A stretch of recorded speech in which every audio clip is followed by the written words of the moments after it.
Good morning. We continue our lecture on crystal defects in metals, and here basically we have considered that concept of crystal defect was introduced, and what was mentioned last class is that although that initially that concept of dislocation was necessary primarily to explain why real crystals have low strength, real crystals have low strength,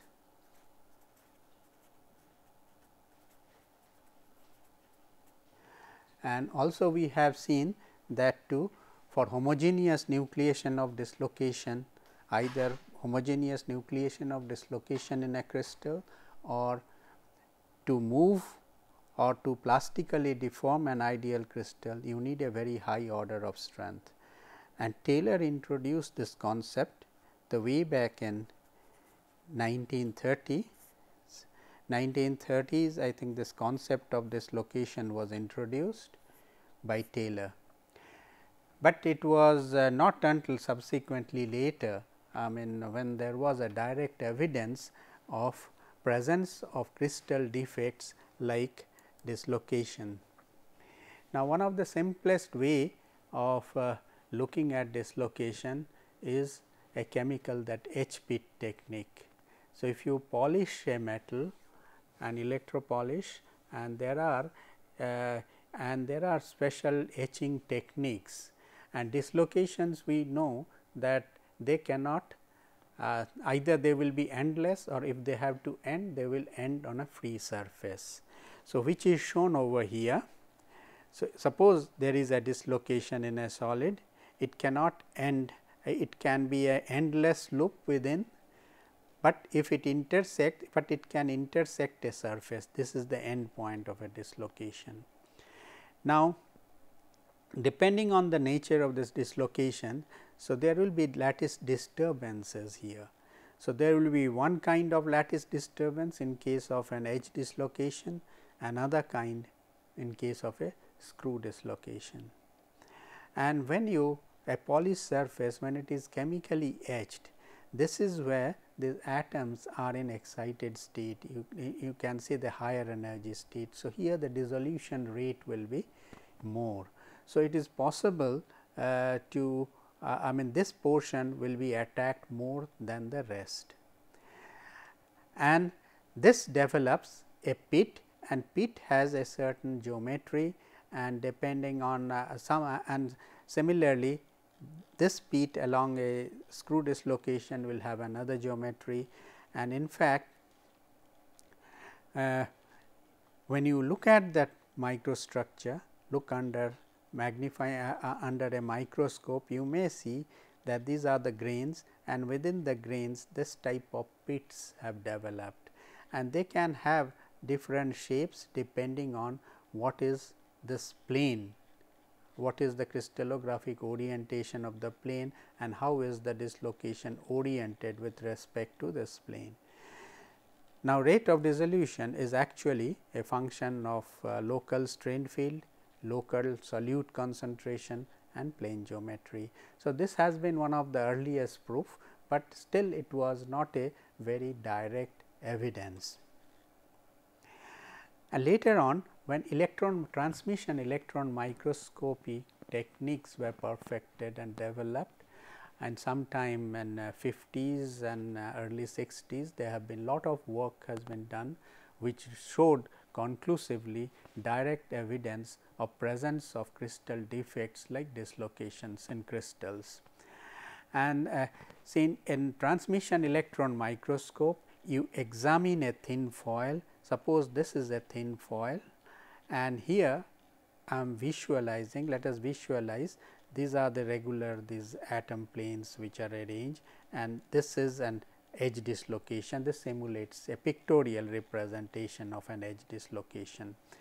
Now, when this beam passes through the region which does not contain the dislocation, it will pass through and through, and when it strikes that image plane, it is focused on that image plane, it will appear, this area will have a bright contrast.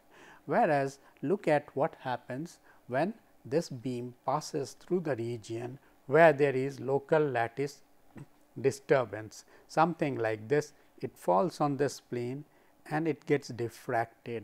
So, it does not strike the image plane. So, therefore, here locally there will be the intensity, there will be an intensity contrast, there will be a diffraction contrast, and this line will appear dark. And here also there is no defect. So, it just passes through, it is not getting reflected or diffracted. So, basically from region containing the defect. So, what you will find that dislocation will appear like a line. And transmission electron microscope has several other advantage also. This electron beam, it has a wave character. So, you can also record diffraction pattern. So, in that case, see what is done here, if you block this transmitted beam and you can remove that projection lens, then on the image plane these diffracted beams will fall, and these diffraction beams will give a pictorial description of the orientation of the foil plane. Now, and here also when you are looking at this microstructure, there is a provision to tilt the sample, and if you tilt the sample here, you can also get an orientation where this line will disappear. That means, this line beam will pass through and through. By this technique, these two techniques, that means local, that selected area diffraction to find out orientation of the foil plane, and by rotating the crystal and finding out when this dislocation disappears, it is not only possible to see the crystal defect, but also to find out Berger vector of the dislocations. And this, I do not think that we can cover this is in further details, I think, which is not in within the scope of this particular course, but you can refer to any standard text on transmission electron microscopy and electron diffraction, which will give you methods of observing direct observation of dislocations in crystalline solids and determination of the orientation of the foil plane and the dislocation direction in which the dislocation is lying and its Berger vector. So, you can clearly establish whether you see a dislocation, whether it is an edge dislocation, screw dislocations, or a mixed dislocation. There have been many other methods which gives indirect evidence of defects in materials. One of the simplest thing is to measure certain physical properties.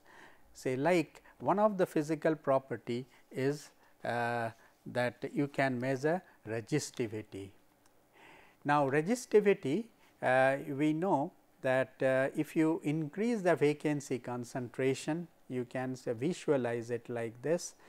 If you increase the vacancy concentration, in a way you can say that effective area decreases. So, therefore, if you increase vacancy concentration, this actually that basically this will, that electron movement, I mean electron which is the carrier of electricity, it will encounter some additional resistance, and this change in resistivity of a material will be directly proportional to the concentration of the vacancy.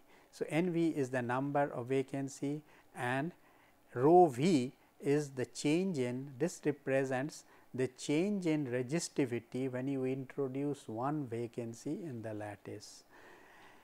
So, therefore, if you have NV number of vacancy in the lattice, this will be the change in resistivity, and we have found out an expression for number of vacancies that can exist in a material at a particular temperature, and this is given as N is the total number of lattice sites, N exponential minus Q V over kT, where K is the Boltzmann constant and Q is the energy which is required to create a vacancy in the lattice. So, this is a very simple expression and you can find out resistivity easily of a material. And in fact, one of the earliest work that was done, if you take a sample, say a small piece of say sample. So, earliest work was done on gold. It was heated to a high temperature. When you heat it to high temperature, a lot of vacancies, that concentration of vacancy will be much higher than that you get at room temperature. Now, if you cool it very fast, in that case what you are doing? You are retaining excess vacancy at room temperature, or you can quench also sub-zero temperature to ensure that vacancy does not diffuse out. You can quench it in a low temperature bath, and then what you do?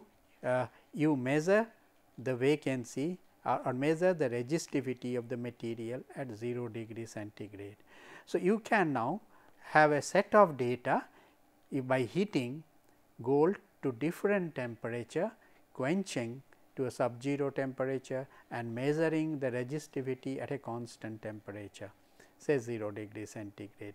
Now, you have a set of resistivity data as a function of the temperature at to which the sample was heated, and we can make, if you assume that since we are quenching it very fast and this temperature is very low, the these defects cannot diffuse out and they are held within the crystal. And what you find, actually the resistivity increases with as you increase the temperature. And if you make a plot, if you look at this, if you plot log of change in resistance against 1 over T, you will get a linear plot something like this, and the slope of the plot can give you an estimate of the energy that you need to create a vacancy. And indeed, with the availability of TEM, such samples were then looked or examined under electron microscope, and when you look at electron microscope, what you see as actually something like this. There are rings here which are actually really stacking fault, and we may recall that this is the type of dislocation that you get here within the plane. Say we know that the layers in face centered cubic crystals, this 111 plane, they are arranged in this sequence A, B, C, A, B, C. Now, what is happening here? These vacancies, they are concentrating over here. So, this area, this vacancies have come here and this goes out. So, what you have here, a sequence within this, you have a sequence A, B, then you have C, and here the lattice, this plane will get slightly distorted, this plane will get slightly distorted, and there is a stacking fault in this stacking, and this fault we have been told, you have been told that this type of fault is known as Frank, formed due to formation of Frank partial dislocation. And this dislocation, here is the extra plane of atom, this is the slip plane, and this is the Berger vector of this, and this Berger vector will be A by 3 1 1 1 type. And here when you are passing this TEM, that electron beam, so from here and here you can see there will be the thickness, say that means out of few layers, because when you see the foil, these foils are extremely thin, they contain only very few, they may be of the order of maybe around say 100 to 1000 angstrom, that kind of thickness, these foils will be very thin.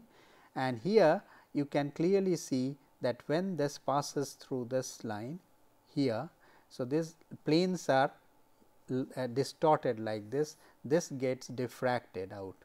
This gets diffracted out. So, the beam which will pass through this region, you will find that it will be a diffraction contrast and a ring like this. And by measuring the dimension of the ring, people have calculated the stacking fault energy also can be calculated.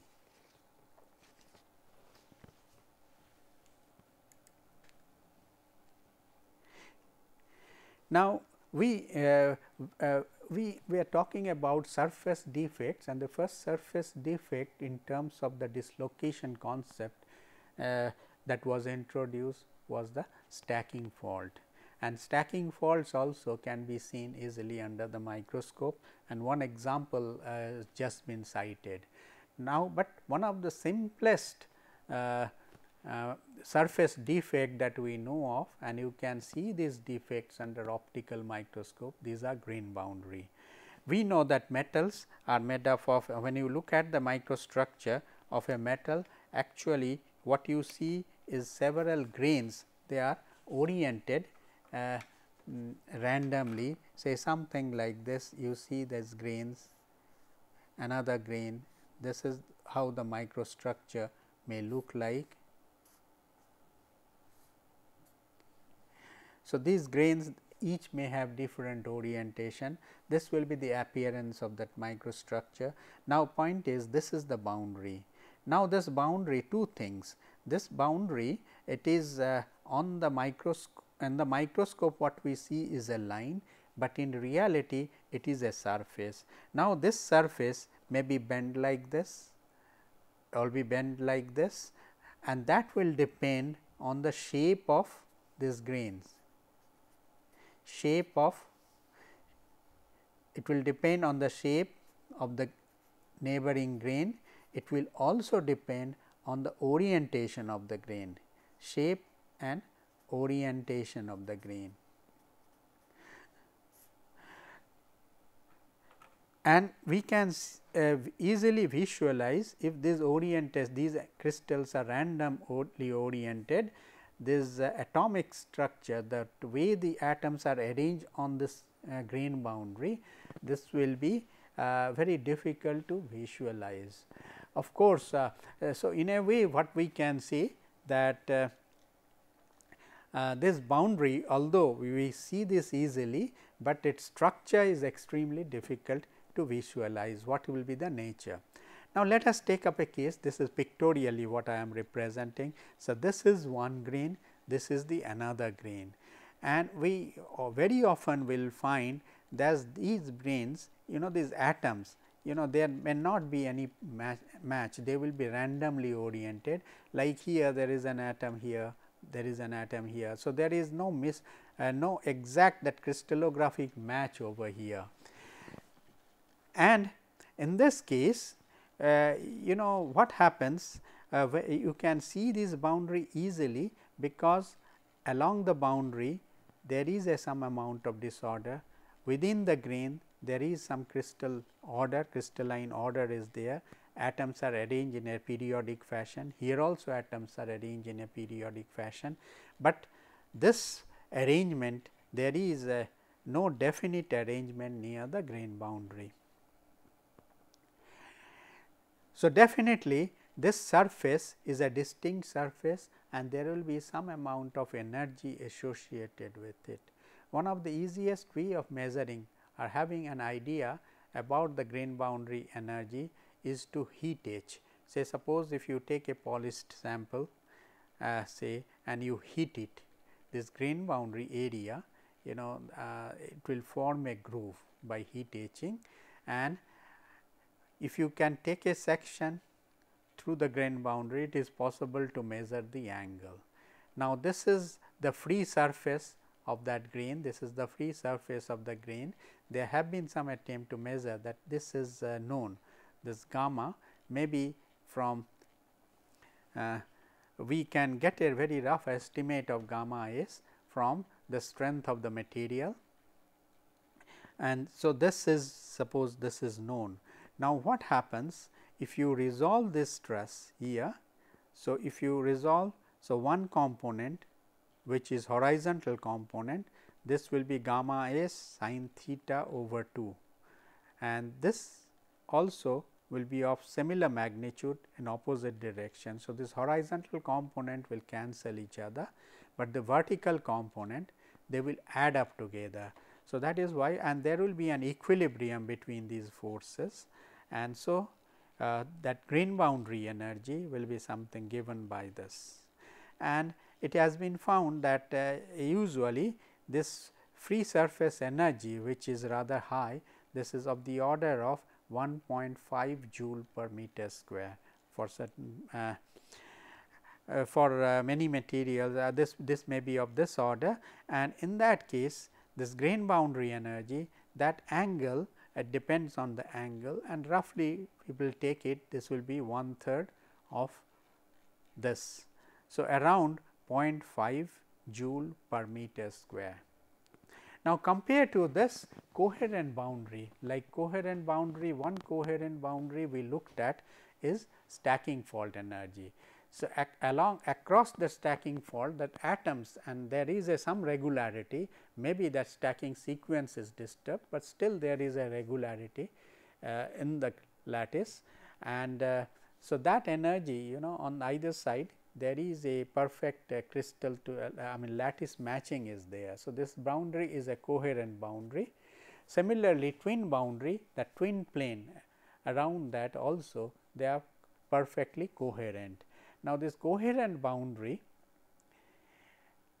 will have much lower energy. As against that coherent boundary, the grain boundaries normally we consider they are incoherent, in the sense it is impossible to find any regularity in the atomic arrangement across the grain boundary. That is why we call it incoherent boundary, and incoherent boundary will always have higher energy than coherent boundary.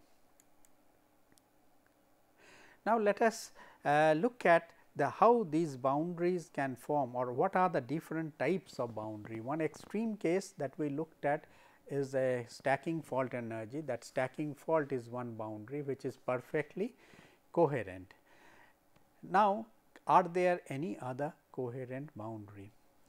Now, we did look at the stress field, nature of stress field of edge dislocations, and how these how the stress field of one dislocation interacts with another.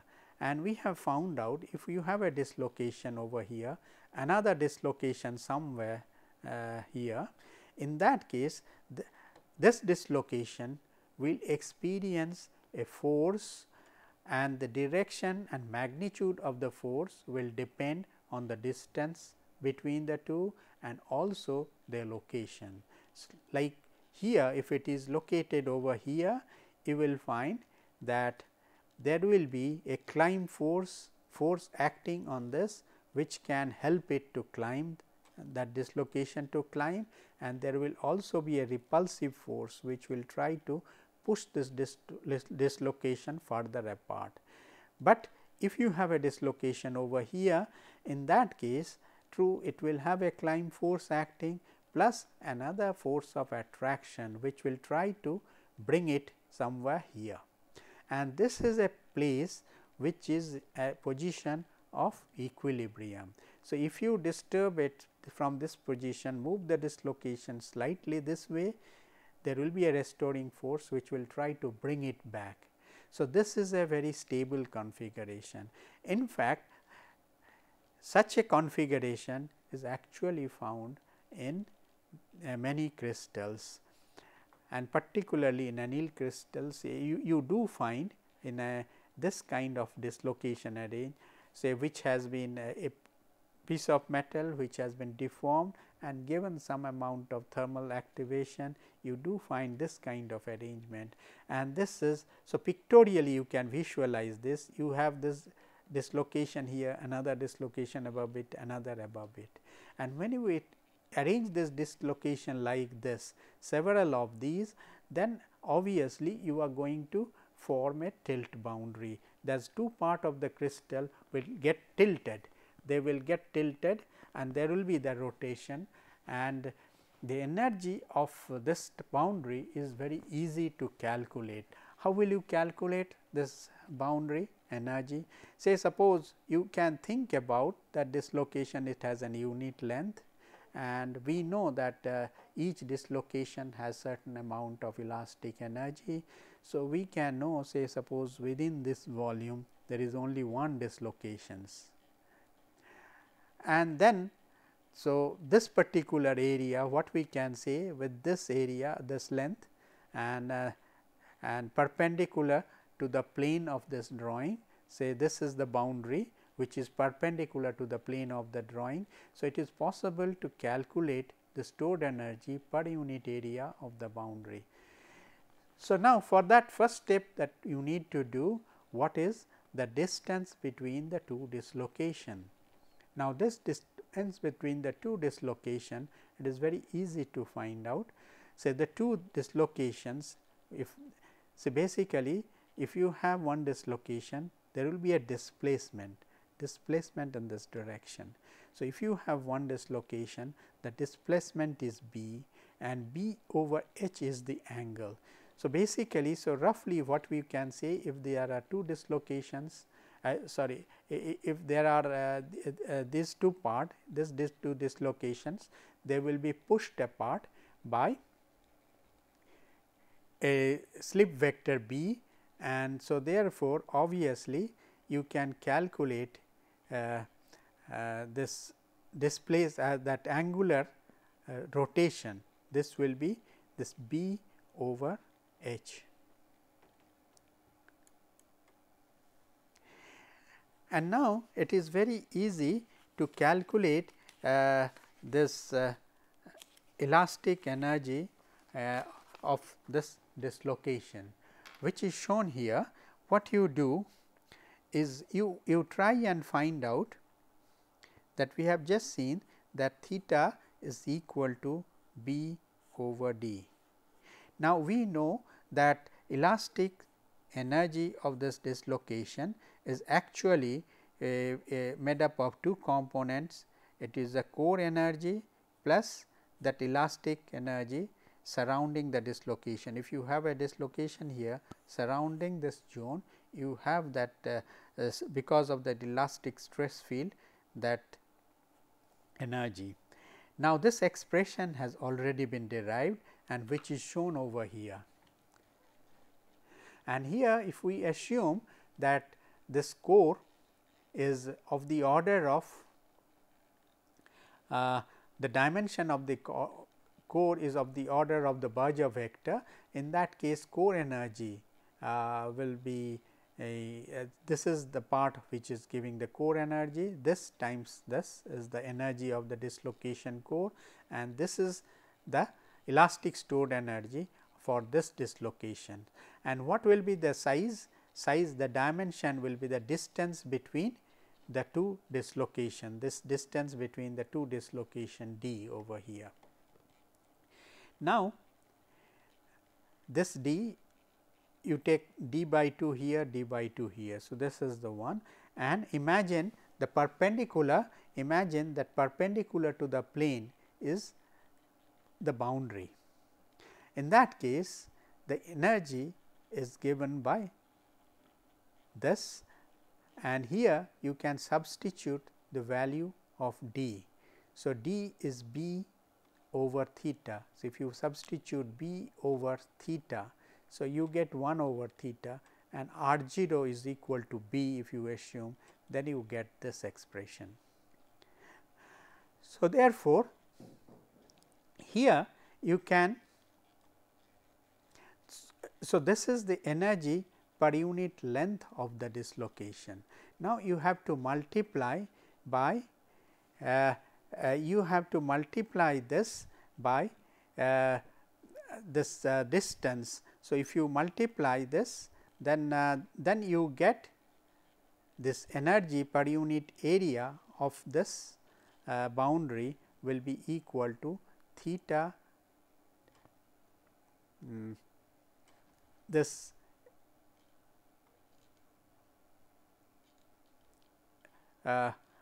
so in that case, this will be the boundary energy. Now, one important thing is this boundary energy is equal to this low angle boundary energy.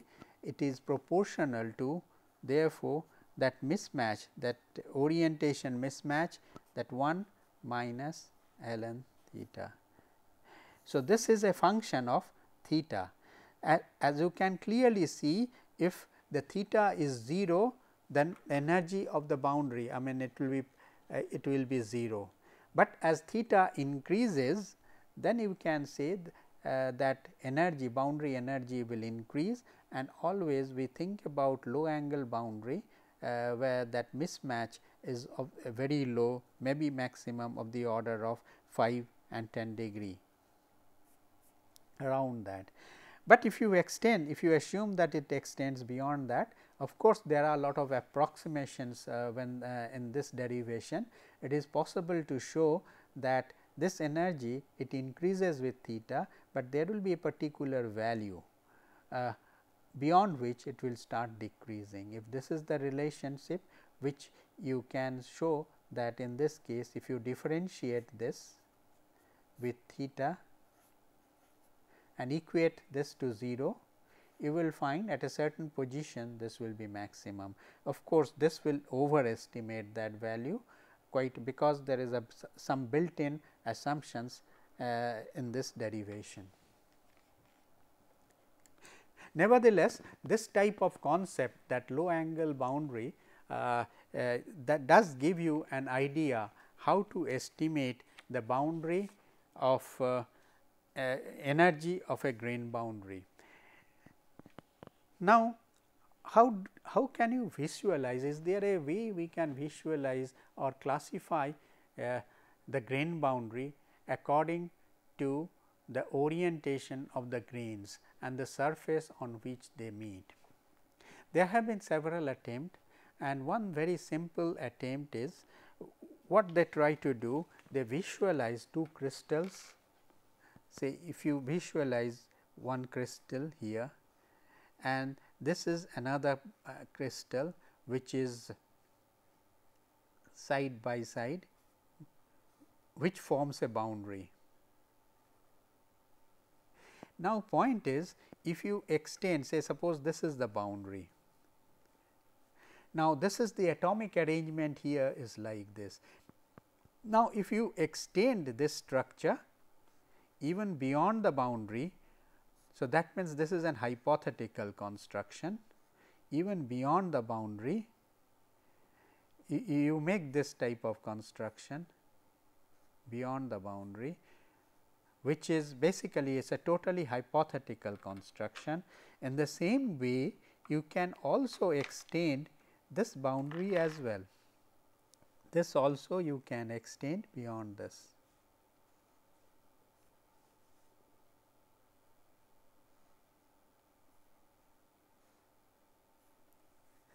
And this construction, it is very easy to do it even in a computer using what you have to do. You assign on 2D, it is quite easy. You assign some coordinates here, and assign these coordinates, and one of these, keep this fixed, and suppose you rotate it, give a rotation, and this rotation matrix you have to visualize, and multiplying that when you rotate the matrix, rotate this array, it is possible when you give a rotation, it is quite easy to calculate the coordinate of these points when you give the rotation. Now, so with that, if you just superimpose, you may find there will be some points which will be lying one over the other, and this is what is shown over here, and this concept is called coincident site lattice concept. Coincident site lattice is actually non-existent. What you are saying is that you are trying to visualize what will be the energy of the atom, and for that what has been done here, this white array, there are two arrays, white one is one grain, and this red points, this is the another grain, which is not so clear, but I do not know whether this is clear. Here you can see there are arrays here. Here this is one grain and this is the other one. this is the other one. Now, some of the places you will find the 2 points they are coincident, like here.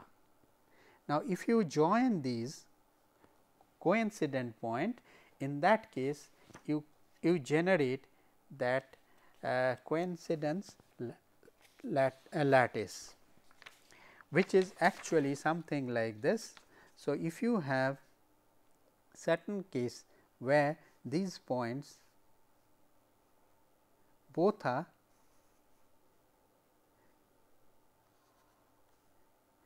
but you will find that this dimension is much larger than this lattice, where this is 1 grain boundary, 1 grain first grain, this is the lattice point of the second grain, but this second grain there are other points also for the second grain which are oriented like this. Similarly, the other one are also oriented like this, say maybe there are other points oriented like this.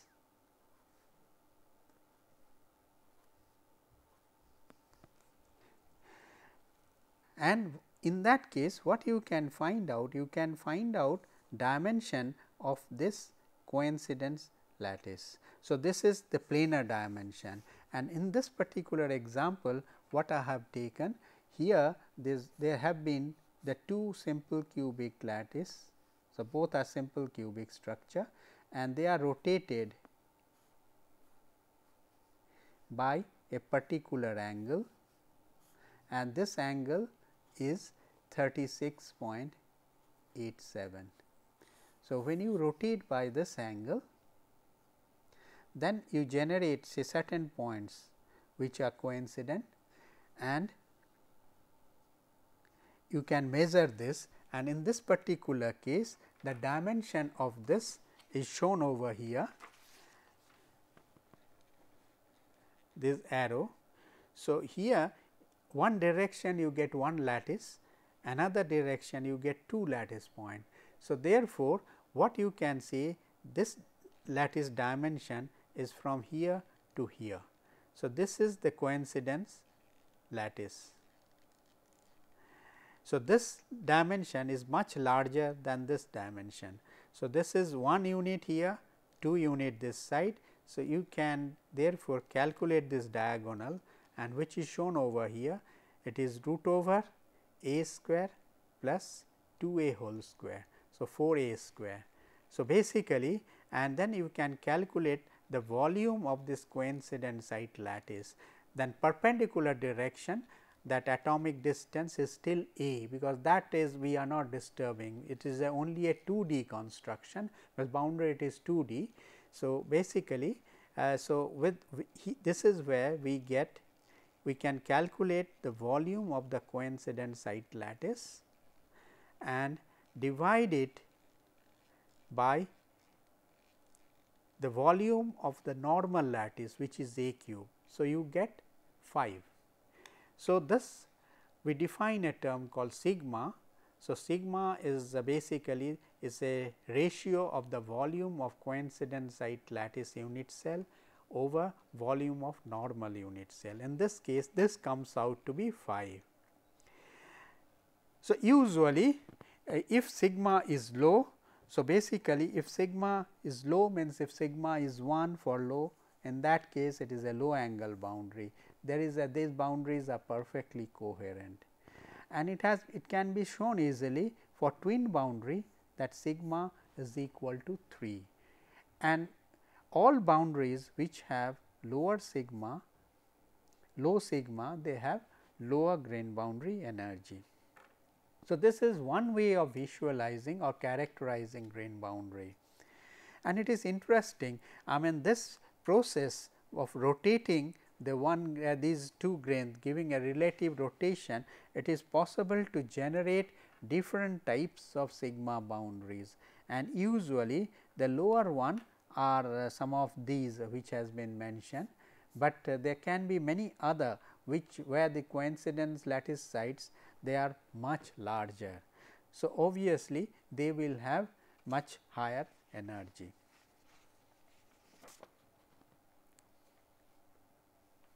Now, we have talked about stacking fault quite a lot, and there is a lot of similarity between stacking fault and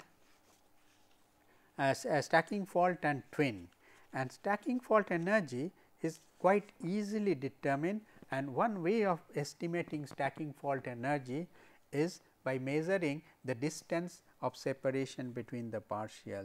So, we have seen that if you have a dislocation here, so basically this is a perfect dislocation, this is B1. So, basically it breaks down into two partials B2, B3, and the two will have some angle. Now, this is of type, we know that this B1 and B2 they are of the type 1 1 2, both of them. So, only thing is and they will subtend a particular angle. So, sorry, B2 is 1 1 2, B3 is also another 1 1 2 with a different order, say maybe 2 1 1, something like this. So, this in that case what will be the plane? So, plane you have to imagine, I mean whether these two are can lie in a particular plane or not. So, that you have to check. It has been just written without confirming, they need not be in the same plane, but in a particular plane we know that here there will be 3 1 1 1 2 directions, like these directions. This is a 1 1 2 direction, this is another 1 1 2 direction, this is another 1 1 2 direction.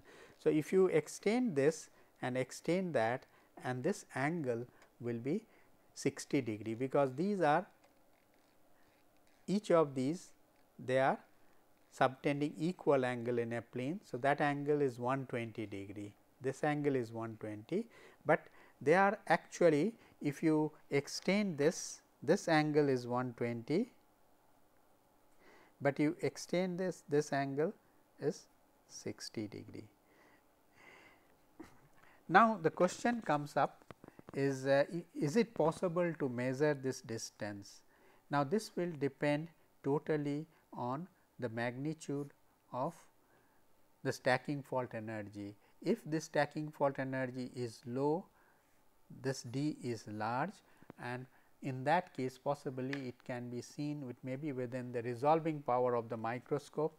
Under TEM you can see these two partials separated by a fault, and faulted region also gives stacking fault fringes. So, this is one way of finding out the stacking fault energy, but this will be applicable only in cases where the stacking fault energy is very low. But there are materials, and we have talked about it, there are materials where the stacking fault energy is very high, and these materials they can cross slip. Here the dislocation can cross slip easily. Suppose a dislocation which is moving in a plane here. So, these are the partials. So, if it meets some obstacle over here which is not allowing the dislocation to move, these dislocations, a part of it, if you apply this, they can join together along this particular line. It can come here. So, basically it can then move, it can come here and it form a constriction, and this can say if this is the another plane which is intersecting slip plane, it can move there. And this is what is shown in cases of material where the stacking fault energy is high. In this case, the dislocations moving say in one plane is a delta, another say in alpha.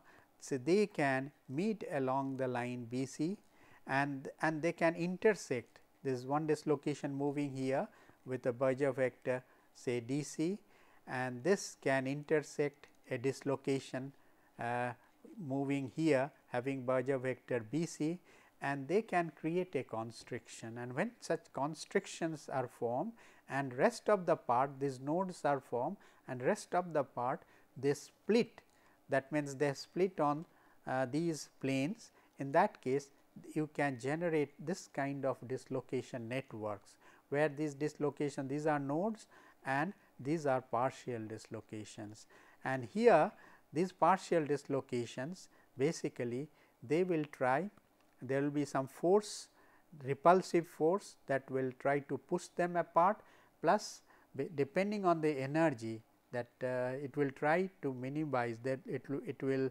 because the fault which is created, it has a certain energy. So, that will exert another opposing force, will not allow it to grow. So, you have some situation like this, where you may have this dislocation lines which are curved, and if you can measure this radius of curvature, it is possible to calculate the stacking fault energy, and which is shown over here. This is the line tension, the stacking fault energy is equal to the line tension over R, and here the line tension energy which is given as alpha G B square. So, many cases looking at transmission electron microscopic examination, it has been possible to estimate stacking fault energy.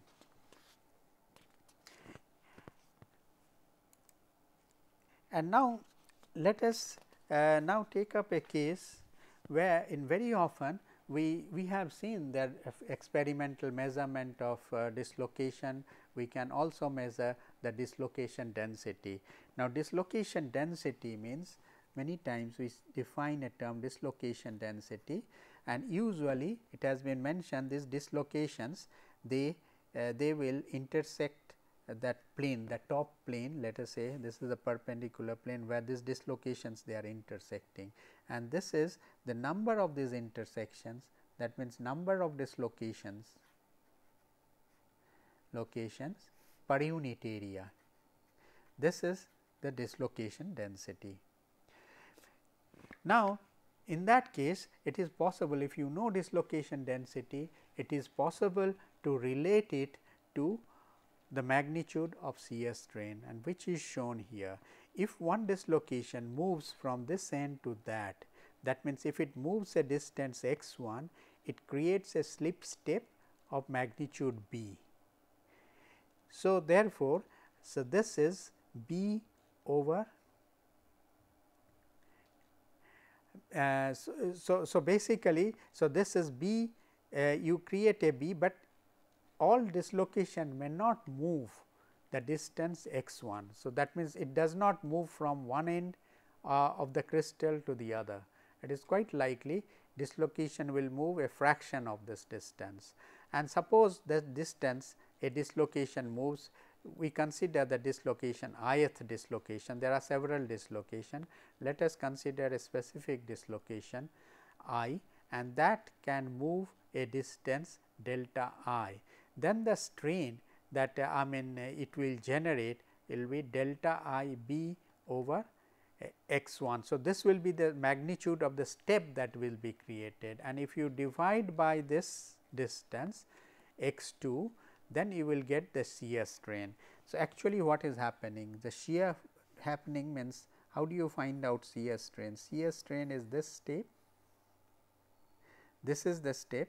So, if it is delta I times b average distance over x 1. So, so this is actually is the size of the step. If you divide by, say this is the dislocation I dislocation.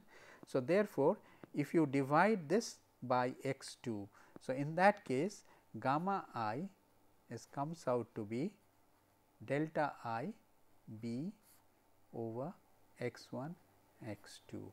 Now, this is one dislocation. To get the total strain, what you have to do? You have to sum over all the dislocations. So, I equal to 1 to n, and when you sum up, then you get this, and if you can say that average distance a dislocation can move is delta bar. In that case, this is, and we can say this is the number of dislocations over the area. In that case, we say that this is the density. So, this is, so so therefore, we can say that total shear strain is equal to rho b, the distance a dislocation moves, average distance a dislocation moves. Very often, I mean, we are using these symbols, but it may vary from book to book, but basically what we say, the strain, shear strain also will have a direct relationship to longitudinal strain, and we can approximate. So, that means that strain is proportional to, or strain is equal to rho b and then average distance a dislocation moves.